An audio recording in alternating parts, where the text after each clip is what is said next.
Dina hiji mangsa si kabayan keleleosan bari jeung ngalamun di hareupeun rompogna.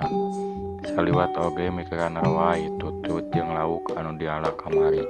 Jol datang metohana hayang nangka nitah ka si kabayan. Kabayan, cik pangakeun nangka pilihan nangka anu kolot. Siap mak. Si kabayan ilit ke kebon nangka. Santos di kebon nangka si kabayan nyak nangka anu asap ke kolot.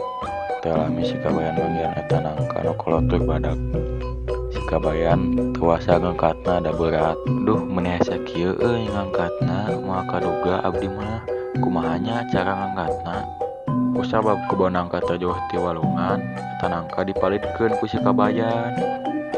Jug balik ti heula panan geus gede, parenteh kabayan ka nangka.